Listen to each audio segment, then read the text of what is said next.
არც თუ დიდი ხანია, რაც ავტომობილების ფრანგულმა მწარმოებელმა კომპანია Peugeot ახალი მოდელის სერიული წარმოება დაიწყო. ქართველ დიზაინერ ზვიად ციკოლიას მიერ შეთხსული ზემოხსენებული მოდელი 4 ძირითადი მახასიათებლით აღმოჩნდა გამორჩეული. კომფორტულობით, პრაქტიკულობით, უსაფრთხოებითა და ეკოლოგიური სისუფთავით. ამიტომაც ქართველი დიზაინერის ნამუშევარი Peugeot-ს მწარმოებელთა მხრიდან არამხოლოდ წარმატებით დაკვეთილი, არამედ მისაღებიც აღმოჩნდა. დიზაინერი, რომელსაც მანქანებისა და ზოგადად ტექნიკის მიმართ სერიოზული მიდრეკილება ადრეული ასაკიდან აღმოაჩნდა, ავტომობილების გარდა ბავშვობიდან თურმე ავიაციითაც იყო დაინტერესებული. ძალიან მიყვარს ავიაცია. ბავშვობაში დედაჩემს ვახოცებოდი, რომ დედა რაღაც სკოლას რო დავამთავრებ, აეროპორტში მომაც. იყო იგეთი ნორჩ ტექნიკოსთა სადგური. რომ მიმიყვანეს ავიოლაბორატორიაში ძალიან მინდოდა თვითმფრინავების კეთება. იმდენად პატარა ვიყავი, რომ თვითონ ლაბორატორიის გამგე ვინც იყო იმან თქვა, რომ არ გამოვა. შემიყვანეს სატრანსპორტო ლაბორატორიაში, მიიყვანეთო, იქო ღებულობენო ამ წლის ბავშვებს. მიმიყვანეს სატრანსპორტო ლაბორატორიაში. და იქ დამხვდა ჩემი მასწავლებელი ნოდარ ინჯია. მანქანებს ქმნიდით, მოდელებს ვაკეთებდით, ყველა მიმართულებით იყო რა, ტრანსპორტისა იყო, ყველა მიმართულებას შეეხებოდა. ამ ყველაფრის მიუხედავად ხელოვანთა ოჯახში გასდილ ზვიად ციკოლიას პროფესიის შერჩევისას სერიოზული გადაწყვეტილების მიღება მოუხდა. მართალია რეჟისორისა და მსახიობის ოჯახში გასდილი მომავალი დიზაინერი დიდხანს ფიქრობდა, გაეგრძელებინა თუ არა ოჯახური ტრადიცია და თეატრალურ ინსტიტუტში სამსახიობო ფაკულტეტზე ჩაებარებინა, მაგრამ საბოლოოდ ტექნიკისა და ავტომობილების სიყვარულმა სამხატვრო აკადემიაში დიზაინის ფაკულტეტამდე მიიყვანა. მოკლედ ეს მისი პირველი და სერიოზული გაჩერება იყო. ტექნიკური დიზაინი ზვიად ციკოლიასთვის შემოქმედებითად ყველაზე მნიშვნელოვანი სადგური აღმოჩნდა. პერიოდი არის, როცა ვთქვათ, ხდება ადამიანი ზღვარზე დგას, რომელი პროფესია აირჩიოს და ცხოვრებაში, ესე იგი, რა პროფესიის მატარებელი იქნება, ხო? ნუ ეგრე მქონდა, მე არჩევ ან სამხატვრო აკადემიაში უნდა ჩამებარებინა, ან თეატრალურზე.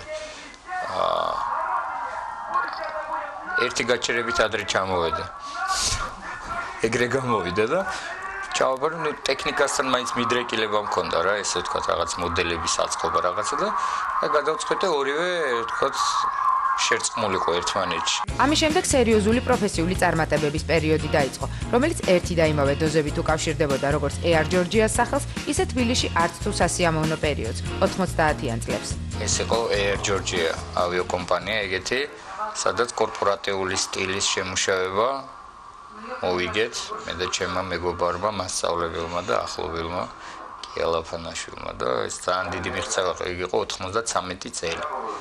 და ესეც საკმაოდ თან გახსოვთ მაშინ რთული პერიოდი იყო, ძალიან არეული და ჩვენ წარვადგინეთ ისეთი ნამუშევარი, რომელმაც მართლა სერიოზული ყურადღება დაიმსახურა და ესე ვთქვათ ყველაზე დიდი პატივისცემა და ყურადღება მაგ პროექტმა მოიპოვა რა. არსებულ პროექტებს შორის. უფრო სერიოზული წარმატებები კი შედარებით მშვიდ პერიოდსა და დასავლეთში სხვადასხვა საერთაშორისო გამოფენას უკავშირდება. სწორედ 90-იანი წლების ბოლოს დაიწყო ზვიად ციკოლიამ საავტომობილო ბიზნესში საკუთარი შესაძლებლობების დემონსტრირება, თანაც თვალშისაცემი წარმატებითა და ავტომობილების ექსკლუზიური მოდელების შექმნით. ტრამპლინი იყო 97 წელს. ეს იყო, როცა მე ბუგატის კონცეპტ კარი გავაკეთე.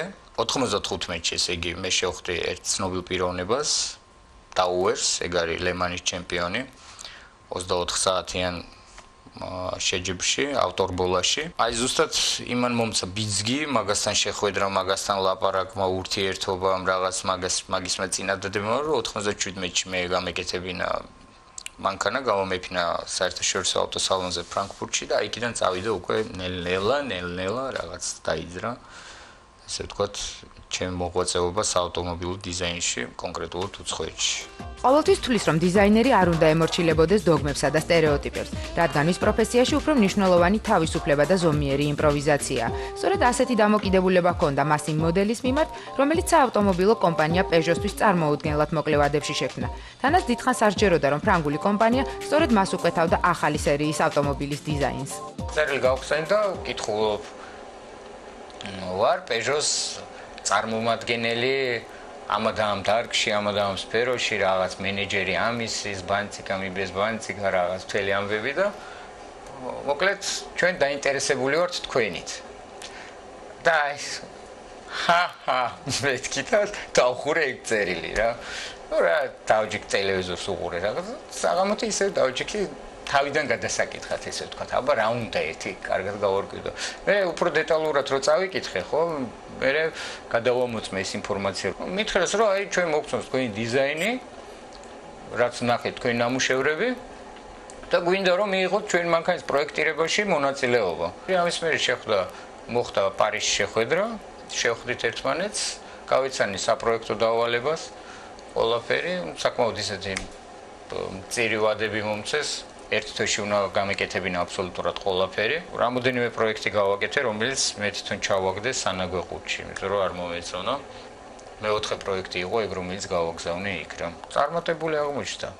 რო ჩავიდა, იმ დღესვე დამირეკეს და ძალიან დიდი მადლობები და მთელი ამბები. ალბათ მაყურებელი ყველაზე ნაკლებად იმის შესახებ უწყის, რომ ზვიად ციკოლია არა მხოლოდ მანქანების, არამედ სატელევიზიო დიზაინის მიმართულებითაც მუშაობს. სწორედ მას ეკუთვნის სტუდია მაესტროს ანიმაციური ლოგოების პირველი სერია. ამასთან იგი სატელევიზიო ფესტივალ მანას სიმბოლოს ავტორიცაა. მაესტროს მზე, ჩემი მზე არის, შეიძლება ითქვას და თვითონ აი სტილი მიმართულება, ქუდების ტიხრები და რაღაცები არის როგორც არის გაკეთებული, ხო, ეს ანიმაცია და რაღაც პრაქტიკულად ჩემი სტილის მიხედვითაა. ტელევიზიასთან ყოველთვის მქონდა შეხება. ეხლა მანაზე ვმუშაობდი, მე მანას პირველი 95 წელში გავაკეთე, ის ანზარო იყო თუ გახსოვთ ესეთ თავისუფალ ჟანრში გადაწყვეტილი. ეგ მე იქ კიდე რაღაც ტიხრები გავაკეთე და აქედან გამომდინარე რაღაც პატარა პრაქტიკა მქონდა, ეს შეიძლება ითქვას. ერთი-ორი სტუდია მაქვს ისეთი გაკეთებული, რომელიც საკმაოდ პოპულარული იყო და ყურადღებას იმსახურებდა. თავად დიზაინერს ყველაზე მინიატურული მანქანა ჰყავს და თვლის, რომ იგი არა მხოლოდ კომფორტული, არამედ ყველაზე დახვეწილია. ალბათ ამავეს ფიქრობდა ცნობილი კომედიური სერიალის მთავარი გმირი მისტერ ბინი, როდესაც გადაღებებისას მინი კუპერის საჭესთან ჯდებოდა. მინი კუპერი 59 წლის მოდელი არის ეგ და რაც ყველაზე გასაკვირი არის საერთოდ. ეგ გახდა საუკუნის მანქანა, მე-20 საუკუნის მანქანად აღიარა. ქუჩაში რო დავდივარ, მანქანა რომელიც ემოციებს იწვევს, კარგს თან. ადამიანი არ მინახია რომ გულგრილი იყოს, ყველა ცინის, იღიმის ამ მანქანას რო ხედავს, აი ერთხელ დოლიძის ქუჩაზე მე და ჩემი მეგობარი იმასაც ეგეთი ყავს.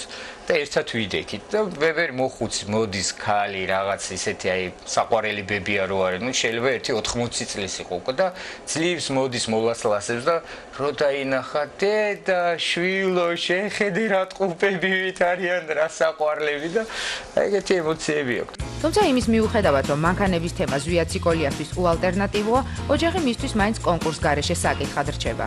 სიმღერა ხო გახსოვთ პირველ მძევომ სამალეოტო ნუა девушки потом აიგრე ონთ მანქანებს. პირველ რიგში მანქანები და მე უკვე სხვა დანარჩენი. ну რა თქმა უნდა ოჯახი ნეკონკურენცია. საინტერესოა, რომ დიზაინერს მანქანების გარდა კიდევ არაერთი სერიოზული მიდრეკილება აქვს. მათ შორის სურს ღვინის მარკის წარმოება და ავეჯის ხაზის შექმნა. რამდენად უცნაურადაც უნდა ჟღერდეს ზვიად ციკოლიას ტექსტილი და მინანგრის ხელოვნებაც კი აინტერესებს. ამავე სიაში წარმატებითაა გაერთიანებული ფოტოგადაღებაც. და ბოლოს დიზაინერი აშკარად რომანტიკულია, რადგან მასში პარიზი, ისე როგორც ამ ქალაქის მთავარი სამარკო ნიშანი ეიფელის კოშკი, ისეთივე შეგრძნებებსა და განცდებს ტოვებს, როგორც ნებისმიერ იმ ადამიანში, რომელიც საფრანგეთში მოხვდება და მსოფლიოში ყველაზე ეფექტურ ლითონის კონსტრუქციას ნახავს. სამჯერ ვარ სულ პარიზში ნამყოფი. აქედან პირველ ორ ჩასვლაზე ეიფელის კოშკი ახლოდან არ მქონდა ნანახი. და სულ მქონდა სურვილი მენახე, იმიტომ რომ მარტო ვიყავი ჩასული და რაღაცნაირად მარტო ამ ემოციების გაზიარება არანაირად არ მინდოდა. გადავწყვიტე რომ ყველას კაი დრო იქნება მაშინ, როცა აი მეუღლესთან ერთად წავალ და აი სპეციალურად წავედი მაგის სანახავად. თან ისეთნაირად მოხდა, რომ ჩვენ აი რამოდენიმეჯერ მივედით, იმიტომ რომ არ შეიძლება აი ამის ერთხელ ნახვა რა ის ჰაეროვნება და ის მთელი შემოქმედება რაც იქ არის და იგივე იყო მონმარტზე, ვთქვათ, აი სული რაც იქ ტრიალებს, ძალიან კაი დროად არის შეიძლება ითქვას რა. და აი ეგეთი ადგილები მიყვარს.